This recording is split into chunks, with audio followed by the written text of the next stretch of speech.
let's look ahead, because there's a game upcoming for PlayStation that I'm particularly interested in, especially as a Nier Automata fan. And you see, one of the main reasons I love Nier so much is because of the aesthetic. This post-apocalyptic, almost hellscape that's eerily serene. And there's always been something about the stories of humanity on the brink of extinction, clutching and trying to fight back for survival, that has always intrigued me. And you see, the new game coming for PlayStation in April is called stellarblade, and it's by the same development studio as the mobile gacha game Nikke. Now, when I say mobile gacha, some of you may quiver in your seat, clutching whatever good luck charm is closest to you, and I can understand that. But I think in this case, it gives me a reason to be optimistic, and I want to talk about that here today, because we don't know much in the way of stellarblade. It used to be called Project Eve, it's now called stellarblade, and in a lot of ways is eerily reminiscent of Nier Automata in a lot of ways. Not just the, the aesthetic of insert post-apocalyptic hellscape with a bunch of machines and you play as a hot woman, right?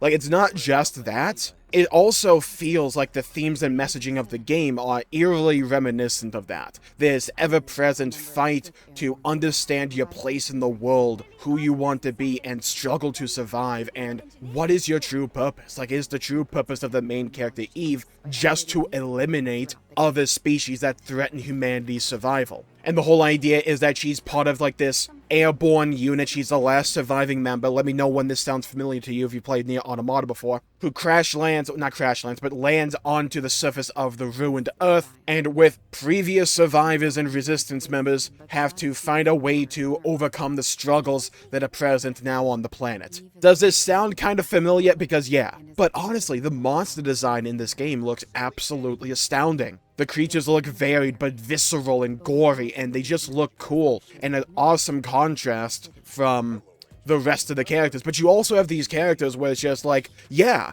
if this was a near future post-apocalyptic hellscape where we have some of this cyber technology and these cyber implants and all that, how would that really look for some people? And you have like this one dude who's like wired into a machine with a cord going up his nostril and all that. It reminds me kind of like the Adeptus Mechanicus aesthetic from Warhammer 40k, and it's super cool. Like, it's not that exactly, but it's reminiscent of that style to me. And my god, the music in this trailer is absolutely amazing. Now, I feel that the one, like, little thing at the back of my brain going, calm your brakes, yeah? Relax a little bit, Jmulls, is the fact that we haven't really seen unedited gameplay for stellarblade. We have seen little clips and edited clips from the trailers, but we haven't really seen, like, a full 10-minute section of unedited gameplay, or something along those lines, and maybe that will come at some point. The game comes out in like 2 months or whatever, maybe more like 2.5, but you know what I mean. But the little bits of gameplay that we have seen reminds me a lot of like those more cinematic third-person RPGs from the late 2000s to early 2010s, and some of these camera shots with you navigating like the world and all that kind of reminds me of Mass Effect. You may spot what I'm talking about with a few of these scenes. I haven't actually played Mass Effect entirely myself, but even a few of these scenes remind me of the gameplay footage and trailers and my own little dips into the gameplay of Mass Effect from years before. The gameplay seems to be quite meaty and heavy in terms of its viscerality and its overall pace. You have a decent swath of different weapons that give you different playstyles from the looks of it, and it seems that every time you land a hit on the enemy, it does a brief slowdown, probably to try to make it feel more viscerally satisfying. We'll have to see how that flows in the entire pace of the game, but the combat looks super fun and engaging, and seems to be really much focused on reactive gameplay and focusing on parrying or counterplay. That could be right up my alley, as I'm someone who enjoys that Soulsborne style of gameplay loop,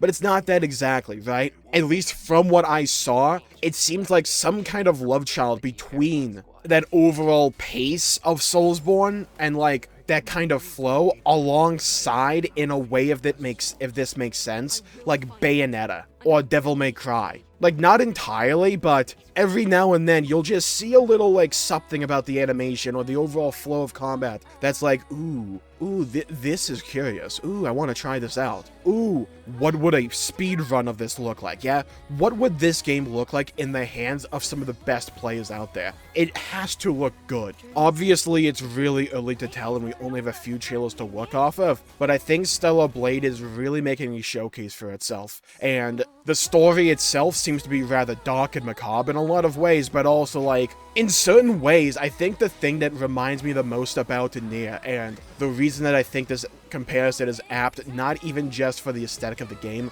but for the overall tone of it, is that I believe Nier Automata is one of the most optimistic takes on the human condition that I've ever seen. And I know that sounds strange, especially for a game that many assume to be extremely depressing, because it is. It's a really depressing game. But at the end of the day, the message of Nier Automata, in my opinion, is extremely optimistic about the human condition. Or at least that it can be improved tomorrow. It's kind of up to your interpretation, but for me, it was always really optimistic. And I get that same vibe from stellarblade, where it's set in this really dark and macabre world, full of terrors and things that actively want to kill you. And you're going to be asking questions that make you wonder what you're really doing, what is it all for, who you really are, and what do you want. But like throughout the trailer, it feels like it has this... It's going to turn into a bit of an optimistic take on the human condition aspect, and I love stories that can get really dark and gritty but make you come out of them feeling kind of hopeful about humanity on the whole. As someone who loves Nier Automata, am I expecting Nier Automata quality? Hell no. Nier Automata is my #1 game of all time. I hold it in extremely high regard. Do I think maybe this game could be some version of that? Possibly. And at least from what we have seen so far, it absolutely has potential. But again, like every release that we don't know about, we have to wait and see, obviously. I will almost certainly cover this game on my channel, so be on the lookout for that. But if this game is able to hold up to expectations or even exceed them, I could see this being in contention for my game of the year. And that's going to be a hard one because this year is shaping up to be an extremely good one and a competitive year for gaming.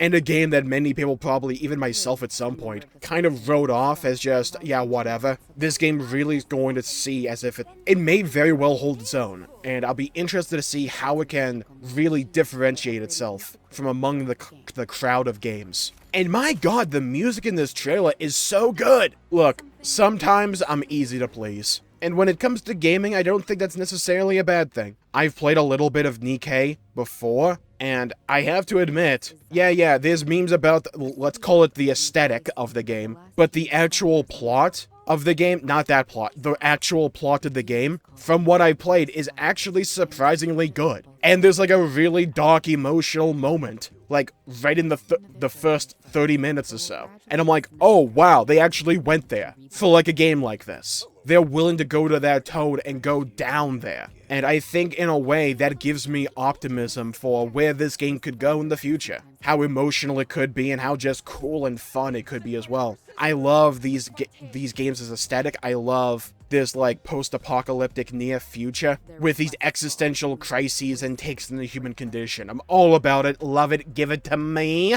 But again, we'll have to wait and see. They have showed up, they have talked the talk, but can they walk the walk? That is the thing we have to wait and see. But as always, leave a comment down below with what your thoughts on stellarblade are right now. I'd love to hear your thoughts, hear your opinions, and to hear your perspectives. What did you think of the trailer? What have you thought about the previous trailers? Are you looking more forward to the game now, less, or about the same as you were before? Let me know. I'd love to hear your thoughts, hear your opinions, and to hear your perspectives. Stay safe, have a great day, go play some video games if you can, and as always, I'll see you all next time. Make sure to leave a like and subscribe, and I'll see you all next time. Bye-bye, everybody. Go play some video games until we meet again. Bye-bye!